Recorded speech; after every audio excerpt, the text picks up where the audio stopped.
अच्छा, तो जो मिड है उसका सिलेबस लेक्चर 1 से लेक्चर 4 तक है, ठीक है। तो लेक्चर 1 से लेक्चर 2 तो मैंने पहले कवर कर लिया हुआ है जी कि ईआईसी कब आई। 1908, 1908 कह रहा हूँ 1608 में आई सूरत के मकाम पे। जहांगीर ने उनको ट्रेडिंग राइट्स दिए। इस तरह से उसको औरंगज़ेब ने उनको इजाज़त दे दी कि जी हाय, हमें तो हम यहाँ पे डिफरेंट लगते हैं, हमारा रंग भी डिफरेंट है, तो हमें कैसल दे दें, हमें अपनी आर्मी आने की इजाज़त दे दें बनाने की, ताकि हमें प्रोटेक्शन मिल जाए। ये जो बातें हैं, बैटल ऑफ पलासी, रिबेलियन वगैरह, ये बातें मैंने सारी डिटेल में वहाँ पे कवर की हुई हैं। इसी तरह से कलोनियलिज्म वाले जो बातें हैं कि वो कलोनियलिज्म क्या होता है, वही वाली बातें हैं जो उसमें हो गई हुई हैं। ये वही नोट्स हैं, ये मैं लिंक डाल दूँगा इसका गूगल स्लाइड्स का, अगर आपको ये नोट्स चाहिए तो इसी तरह से लेक्चर 2 के अंदर नेशनलिज्म की बात थी, वो भी डिटेल में की हुई है उसमें। इसके अंदर से सैयद अहमद ख़ान का टाइट, हाँ, ये अलीगढ़ मूवमेंट का सवाल हमारे क्विज़ में आया था कि इसको बताओ कि क्या कलोनियल रूल की वजह से है या नहीं है। तो उसके अंदर मेरा ये टेक अवे था कि मैम प्रेफर कर रही थी कि आप ज़्यादा से ज़्यादा पॉइंट्स लिखो, चाहे इतना लंबा एलेबरेट ना करो। वो साइज़ भी नहीं देख रही थी, वो स्ट्रक्चर भी नहीं देख रही थी, वो आर्गूमेंटेशन की भी क्वालिटी किसी हद तक ही देख रहे थे। ये नहीं है कि मतलब बिल्कुल भी आर्गूमेंटेशन की क्वालिटी ना हो या स्ट्रक्चर ना हो, अच्छी बात होएगा तो बेहतर ही मिलेगा मार्क्स। लेकिन मैम कह रही थी कि यार देखो, एक तरफ तुम्हारा है, दूसरी तरफ ये किसी और का है जिसने कोई 20 पॉइंट्स लिखे हुए हैं, तो मैं किसको ज़्यादा मार्क्स दूंगी। अब ये तो नहीं है कि बिल्कुल बकवास से पॉइंट्स लिख दो, लेकिन क्वांटिटी भी मैटर करती है। क्वालिटी इतनी भी अच्छी ना करने बैठो कि आप काउंटर काउंटर आर्ग्यूमेंट्स लिखने बैठे हो, जैसे मैं कर रहा था, और बाद में 6 आउट ऑफ 10 लिया। तो उसके अलावा ये तो ये नहीं मेरा ख्याल आएंगी चीज़ें जो सर्विसेज हैं ना, जो पहले कवर की थी। मेरे एक दोस्त का पहले हो गया ना, तो वो ये उनके उनके क्लास को ये आया था कि कलोनियलिज्म से में एक सवाल आ गया था। एक आया था जिन्ना से और एक आया था इकबाल से। तो खैर लेक्चर 1 और 2 अगर आपने डिटेल देखते हैं तो आप वो वाली वीडियो से देख सकते हो। अब लेक्चर 3 की बात करते हैं। सबसे पहले एक छोटी सी बात है शिमला डेपुटेशन की। तो इसके अंदर 35 मुस्लिम रिप्रेजेंटेटिव्स थे, जिनको लीड कर रहे थे आगा खान द थर्ड, ठीक है। अ, इनका इसका एम क्या था? इसका एम ये था कि जो वाइस रॉय था ना, लॉर्ड मिंटो, उसको को कि हम मुसलमानों को ना ज़्यादा रिप्रेजेंटेशन दी जाए पॉलिटिक्स में। यहाँ पे बात आ जाती थी वो सेपरेट, वो ये वाली बातें हैं, आपको पता ही है, बार बार सेपरेट इलेक्टोरेट के पीछे रोते रहे थे। उसके अलावा गवर्नमेंट जॉब्स वगैरह, तो इन चीज़ों के लिए शुरू से ही बहुत एक्शंस लिए जा रहे थे इन चीज़ों को हासिल करने के लिए। तो आउटकम क्या थी इसकी? आउटकम ये थी कि इंडियन काउंसिल्स एक्ट जो था ना 1909 का, उसमें काफ़ी ज़्यादा कंसेशंस मिली मुसलमानों को। और इन चेंजेस को मोरले मिंटो रिफॉर्म्स भी कहते हैं। तो अगर पूछा जाए कि इसके बारे में, वैसे मेरा नहीं ख्याल इसके ऊपर कोई लॉन्ग आएगा, ज़्यादा मेरा ख्याल है लॉन्ग ही आना है पेपर में, जहाँ तक मेरा ख्याल है। क्योंकि मैम बता रही थी कि जिस तरह का आपका क्विज़ था उस तरह के सवाल आएंगे। तो क्विज़ के अंदर एक ही सवाल था, ये अलीगढ़ मूवमेंट का, और वो एक लॉन्ग क्वेश्चन था कि क्या ब्रिटिश कॉलोनियल रूल थी इसकी कॉज, अपना स्टैंड जस्टिफाई करें, एनालिसिस प्रोवाइड करें। तो मेरा ख्याल इस तरह की चीज़ें कम ही आएंगी। खैर, ये 1906 अक्टूबर मैंने इसलिए लिखा था कि अगले वाले सेक्शन से डिस्टिंग्विश हो जाए। आपको ये याद रखने की भी ज़रूरत नहीं है, बस यही है कि अगली चीज़ से पहले हुआ था ये। AML की formation, all India Muslim league की फॉर्मेशन जो थे 1906 दिसंबर 30th, जो अलीगढ़ मूवमेंट के बाद शुरू हुई थी ना एनुअल मोहम्मदन एजुकेशनल कॉन्फ्रेंस, जिसके अंदर वो सारे एवेल्यूएट करते थे जी कि हमारे क्या जो गोल्स हैं वो अचीव हो रहे हैं, क्या प्रोग्रेस है, क्या काम कर रहा है, क्या काम नहीं कर रहा। ये वो वाली कॉन्फ्रेंस थे।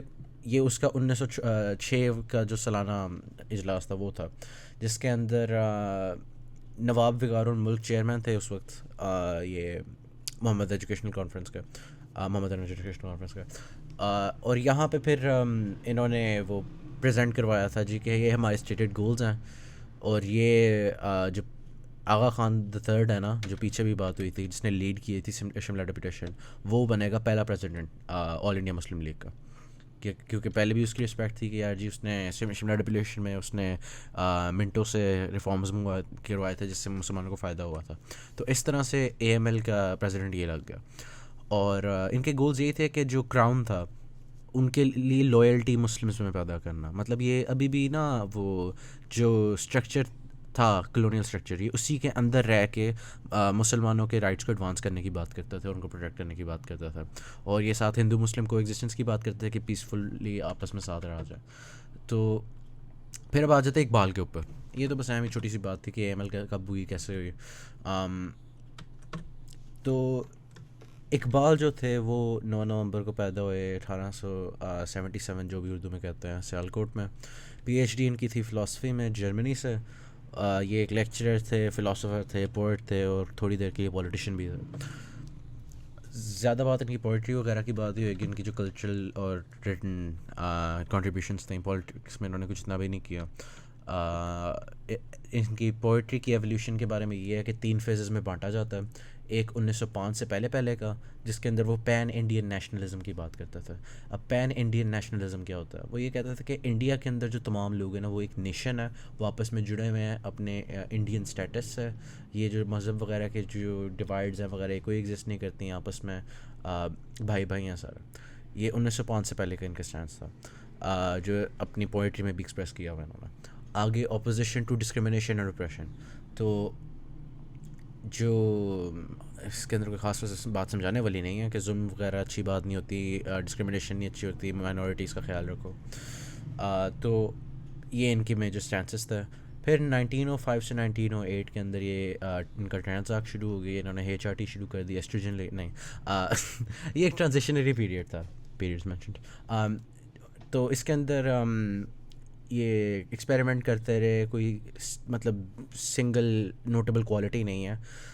बस ये एक ट्रांजिशनरी पीरियड था उस 1905 वाले पीरियड से, और अगला जो हम डिस्कस करने उसमें वो 1908 से 1926 के बीच में। अब यहाँ पे ना उन्होंने वो बातें शुरू कर दी थी मिल्लत की, नेशनैलिटी की। तो वो जो मुस्लिम नेशनलिज्म था ना, उसके बारे में बात करता था। तो इनका कॉन्सेप्ट ऑफ मिल्लत जो था, उसके बारे में हो सकता है पूछा जाए कि इकबाल के कॉन्सेप्ट ऑफ मिल्लत क्या था, कि क्या मुसलमान नेशन है, क्या है? तो हाँ है, यही है, कुछ भी ख़ास नहीं है उसमें, आपको पता ही है। बेसिकली जवानों हम मुसलमान इस तरह से थे, अब किस तरह से हो, वो वाली बात है। तो एक और इनका इम्पोर्टेंट कॉन्सेप्ट था इनकी पोइट्री में एक्सप्रेस हुआ कॉन्सेप्ट ऑफ खुदी। इसके अंदर ये कुछ स्टेप्स आ जाते हैं, पढ़ने तो पढ़ लो, मेरा नहीं ख्याल ये सवाल आएगा। पहला है जी सेल्फ अवेयरनेस, अपने शऊर नफ्स, अपने ही क्वालिटीज़ के बारे में जानना कि यार ये मेरे अंदर बातें हैं, न्यूट्रल होके। उसके बाद identifying divine attributes within oneself, तसव्वुर खुदा। अब आपकी जो आपका जो वजूद है, आपकी जो नफ्स है, उसके अंदर कौन सी वर्चुअस चीज़ें पाई जाती हैं, उनका एनालिसिस करना, देखना। और उसके बाद सेल्फ इम्प्रूवमेंट और प्यूरिफिकेशन, तज़किया नफ्स, उसके लिहाज से फिर अपनी स्ट्रेंथ्स के साथ काम करके जो गलत चीज़ें आपके अंदर वो इम्प्रूव करो। सेल्फ रियलाइजेशन, हकीकत खुदी, ये अब आप अपनी असल की तरफ जा रहे हो, जिस चीज़ के लिए आपको बनाया गया था, वो प्लेटोनिक आइडियल्स की तरफ आ जाते हैं। ये उनकी फ़िलासफ़ी थी। आगे फिर इसका मेन गोल यही था ना कि रज़ाए इलाही मिल जाए। तो वो इनका मतलब तसव्वुर ये था कि इस तरह से हम खुद ही के कॉन्सेप्ट से हम रज़ाए इलाही हासिल कर सकते हैं आखिर में। तो ये उनकी पिछली बातें हो गई। अब आते हैं पॉलिटिकल करियर पर। पॉलिटिकली स्पीकिंग उन्होंने सबसे पहला जो मेजर बात थी उनकी वो ये थी कि 1926 के अंदर वो पंजाब के इंपीरियल लेजिस्लेटिव काउंसिल के अंदर लग गए, इलेक्ट हो गए एज अ लेजिस्लेटर। तो ये इंपीरियल लेजिस्लेटिव काउंसिल ना बेसिकली ब्रिटिश जो गवर्नमेंट थी, उन्होंने एक लोग मतलब सेल्फ गवर्नेंस के लिए थोड़ी सी जगह दी हुई थी कि आप लोग आ सकते हो यहाँ पे, खुद ही यहाँ से इंडियंस ही आएंगे वगैरह, और वही लेजिस्लेशन वगैरह के ऊपर उनके पास थोड़ा सही होगा। तो ये उधर सूबा पंजाब के अंदर वहाँ पे इलेक्ट हो गए थे। ये महसूस करते थे कि कांग्रेस जो है वो हिंदू से डोमिनेटेड है, इसलिए इन्होंने फिर all India Muslim league join कर ली 1927 में। उसके बाद इनकी एक और बस अहम बात यही है इलाहाबाद एड्रेस 1930, जिसके अंदर उन्होंने सेपरेट स्टेट वगैरह वाली बातें की हुई हैं कि नॉर्थ वेस्ट जो फ्रंटियर, क्या नाम है, नॉर्थ वेस्ट में जो मुस्लिम मेजॉरिटी एरियाज़ हैं, और वो जो ईस्ट फार ईस्ट के अंदर जो मुस्लिम मेजॉरिटी एरियाज़ हैं, इनको अलहदा रिप्रेजेंटेशन दी जाए, इनको अलहदा गवर्नेंस की सेल्फ गवर्नेंस की इजाज़त दी जाए अपने रूल्स के मुताबिक, अपनी डिमांड्स उनकी पूरी हो जाए उस लोकल एरिया के अंदर। तो इनका पॉलिटिकल करियर बेसिकली इधर तक ही था। 1926 के अंदर जो लेजिस्लेटर थे उसके बाद वो कभी भी फिर लेजिस्लेशन में नहीं आए। उनका ज़्यादातर रोल था पोइट होने का, इस तरह से बातें करने का, इसलिए नेशनल पोइट भी कहता है। तो अब अगली बात आ जाती है वो आईएनसी वगैरह की बातें आ जाती हैं। तो कांग्रेस जो थी ना, ये बातें वैसे ना, मेरा ख्याल है, एक सेकंड, पता है क्या करते हैं इसको ना, ये जो है मेरा ख्याल है बेहतर रहेगा अगर मैं इसको इधर ले जाऊँ।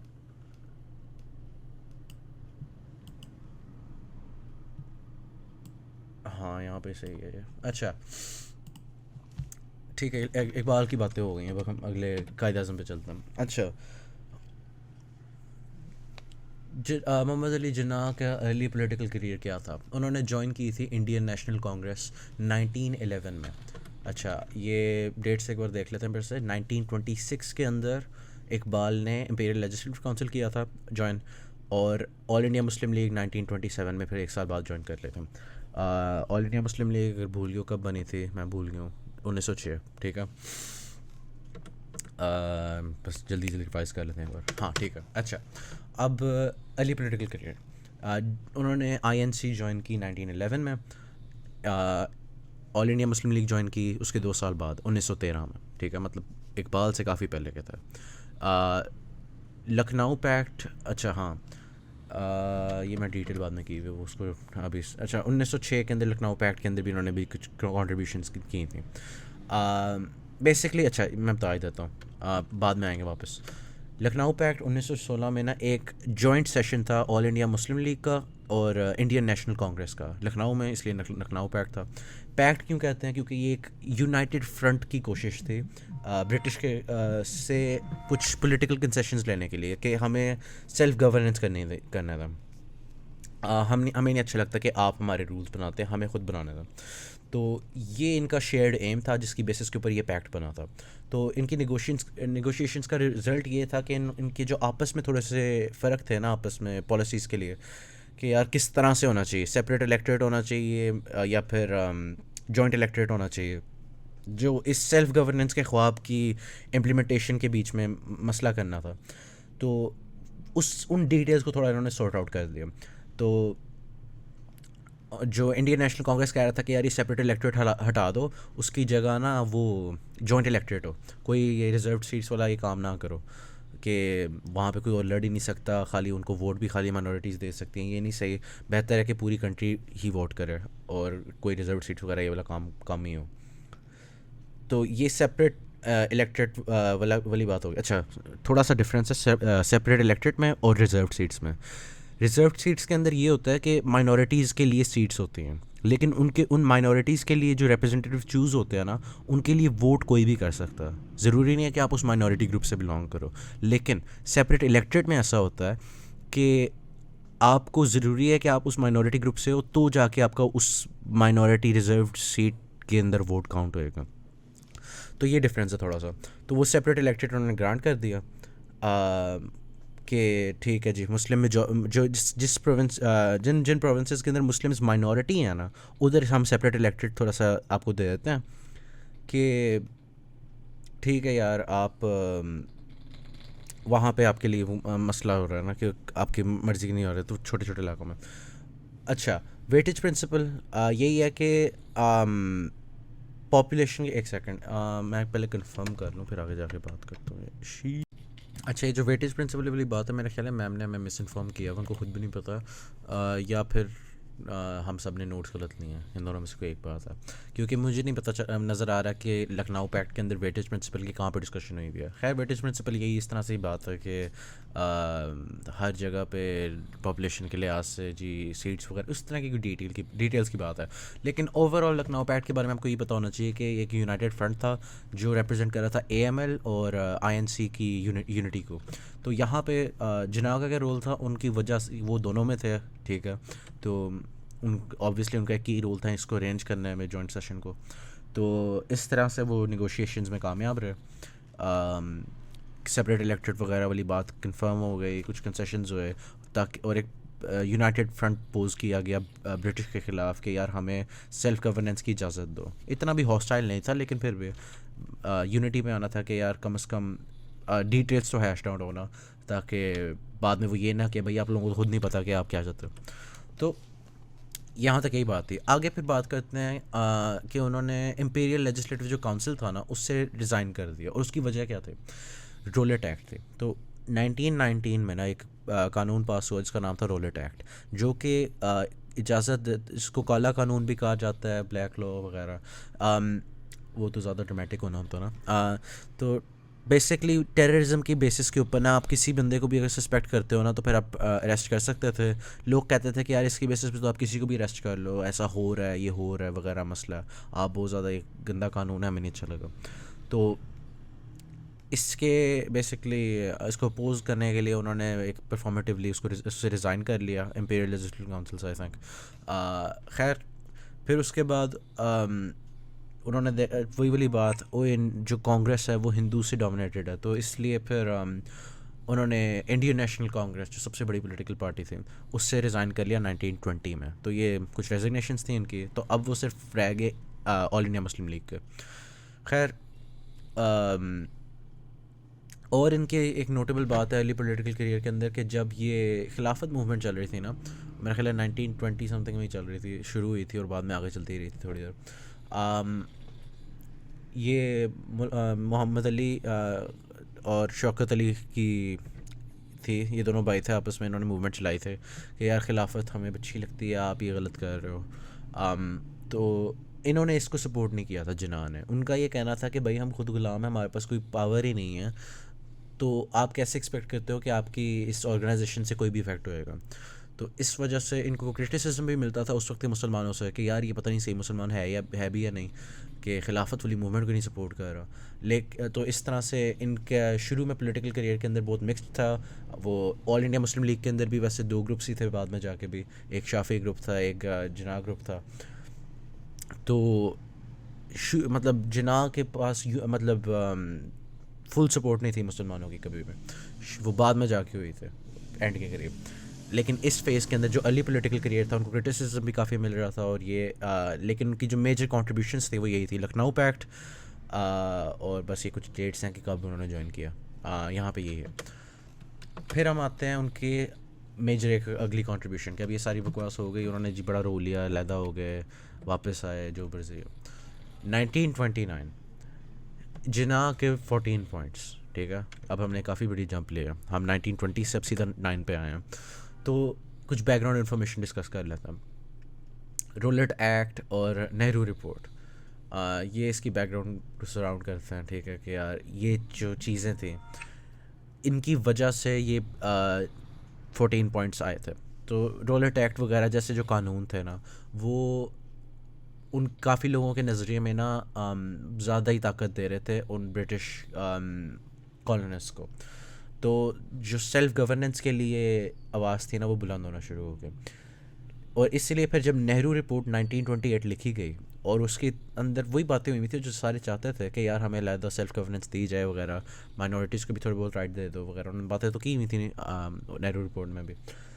लेकिन उसकी डिटेल्स से ना जिना काफ़ी ज़्यादा डिसएग्री करता था। वो कहते थे कि यार सेपरेट इलेक्ट्रेट वगैरह वही वाली बात है, आपको पता ही है।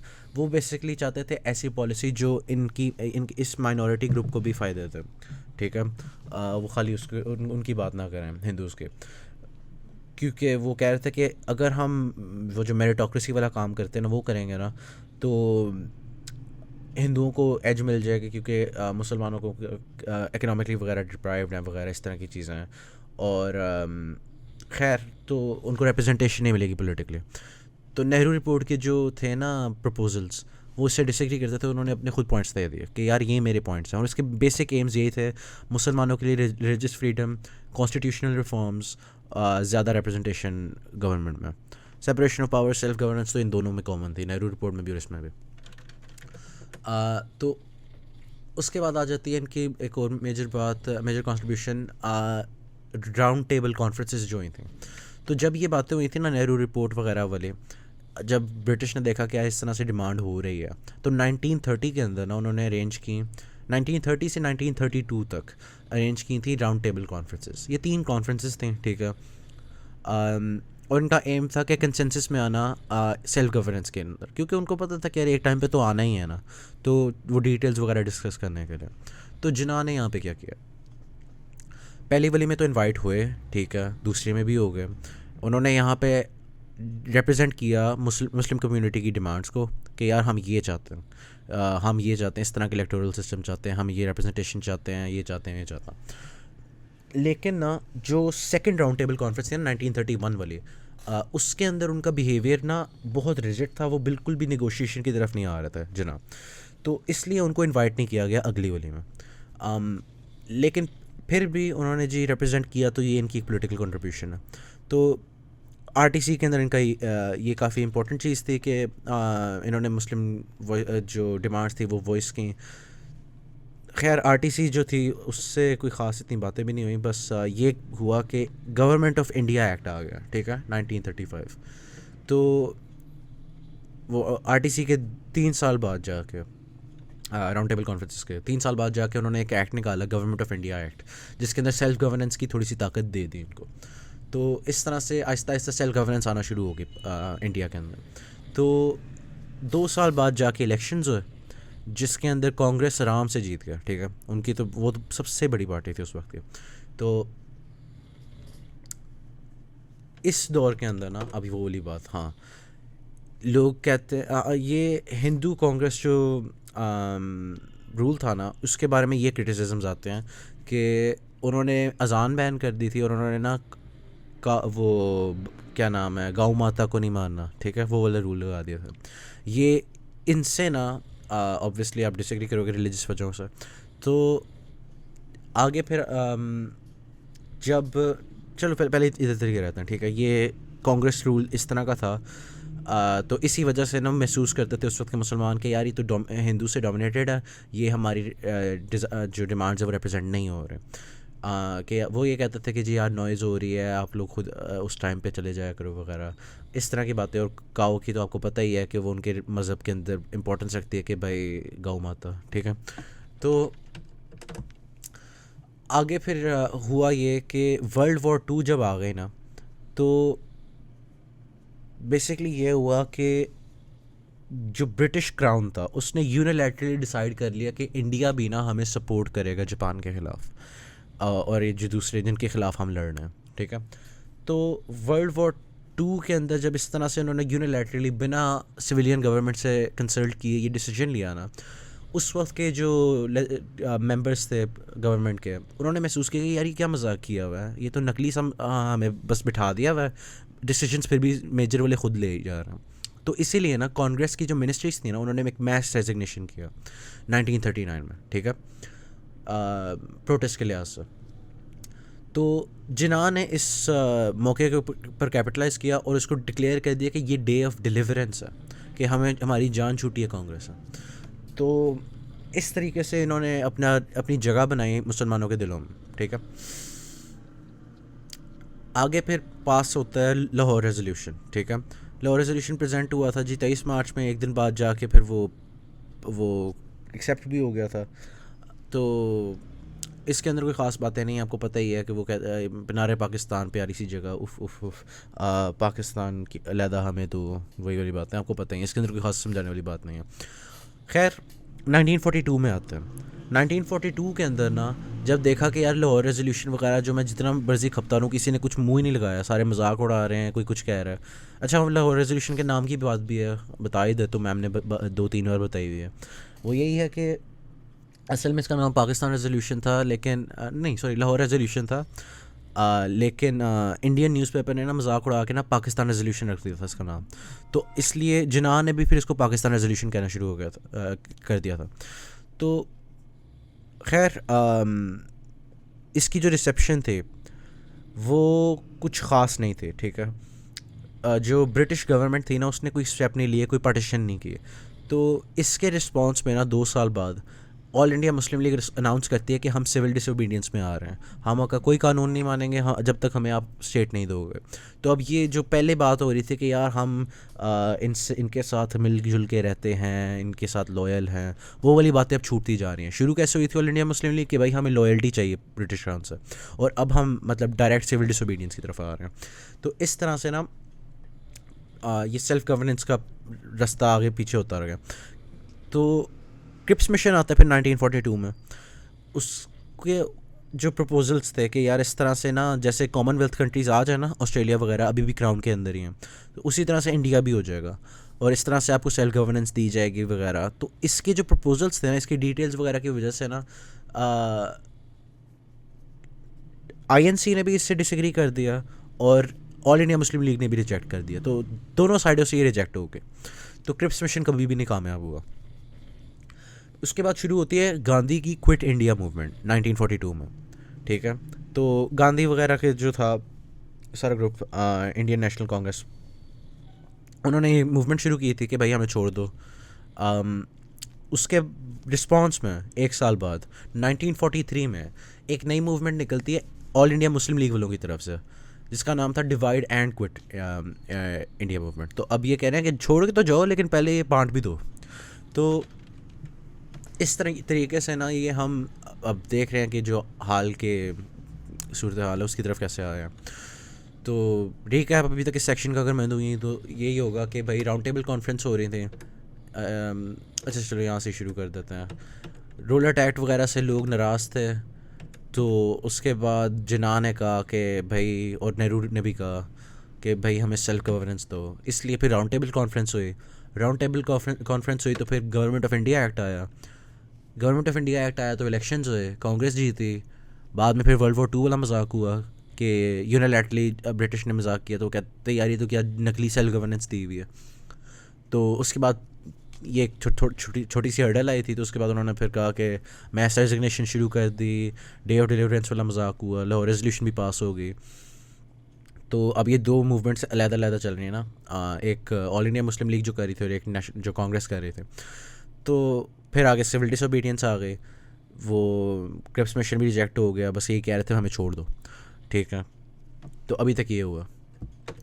आगे आते हैं जिन्ना और पार्टीशन की तरफ, ठीक है। अब इससे आगे क्या हुआ, अब पार्टीशन की तरफ आते हैं। पार्टीशन कैसे हुई?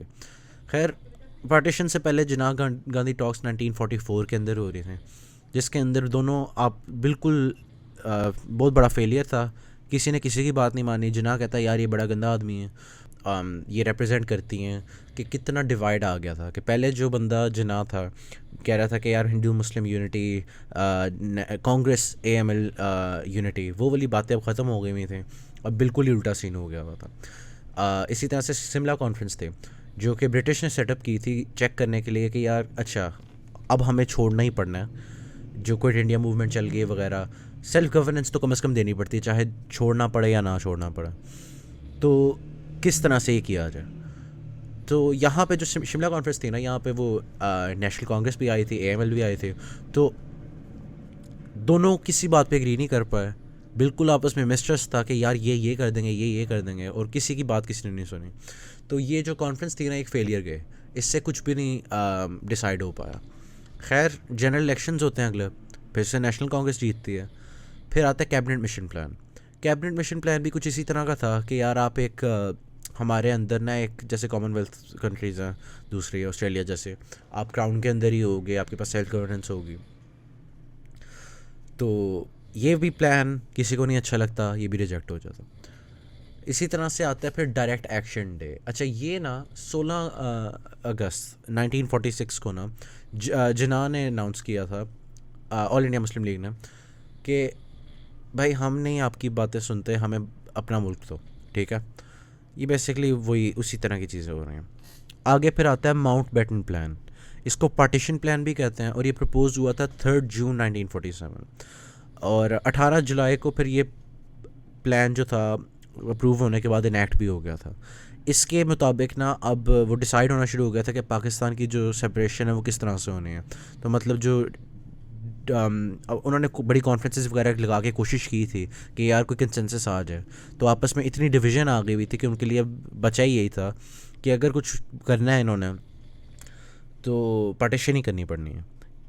आखिर डायरेक्ट एक्शन डे वगैरह इस तरह के जो सारे फैक्टर्स थे वो सारे इसको इन्फॉर्म कर रहे थे, और थोड़े बहुत उनके अपने इंटरेस्ट भी होंगे I guess.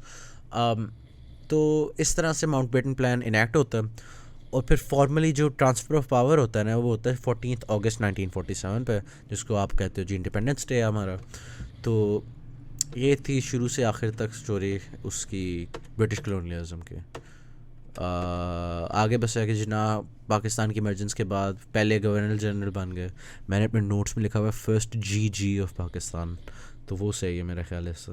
Under his leadership many early challenges were temporarily handled. हाँ, ये बेसिकली ये जब पाकिस्तान बना था काफ़ी ज़्यादा मसले थे, नेशनल लैंग्वेज वगैरह वाले मसले, उर्दू बंगाली वगैरह वाला, जिसकी वजह से बाद में जाकर पटिशन भी हो गई थी।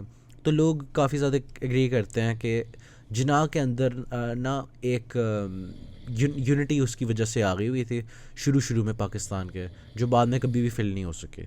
तो इस तरह से एक लीडरशिप क्राइसिस हो गया, जो जिसके इफ़ेक्ट्स अभी तक हम देख सकते हैं, ब्ला ब्ला ब्ला। और बाद में फिर ये मर गए सितंबर 11 को, 9/11 उफ, ठीक है, 1948 में, पाकिस्तान बनने के 1 साल बाद।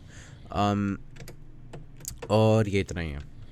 तो अगर मैंने इस सब के अंदर से बताना हो कि भाई आना क्या है, तो वो यही होगा कि मेरा ख्याल है कि आई गेस ये पूछ लेंगे कि यार राउंड टेबल कौन, जिना के 14 पॉइंट्स क्या थे, और क्या मतलब उसके एम्स क्या थे, बैकग्राउंड क्या थी, क्यों थे, सेल्फ गवर्नेंस की हिस्ट्री बताओ इंडिया की। आई पता नहीं यार, कुछ भी दे सकते हैं, ठीक है। लेकिन ज़्यादा हमारी मैम ने ये बताया कि एनालिटिकल सवाल आएंगे। ये नहीं होएगा कि आपको ये कह देंगे चलो जी लिस्ट बताओ अपनी तमाम इवेंट्स की, बल्कि आपने ये इवेंट्स इनकॉर्पोरेट करने होंगे अपने आंसर के अंदर एक्स्ट्रा मार्क्स के लिए। तो राउंड अबाउट तरीके से वही काम हो रहा। उसके अलावा और कोई बात नहीं है करने वाले। अर्ली पॉलिटिकल करियर हमने बात की है, रिकैप कर लेते हैं ताकि डेट्स याद हो जाए। कॉलोनिस्ट आए 1608, गए बड़ी देर बाद। अच्छा ठीक है, 20 से बजे। Bye bye.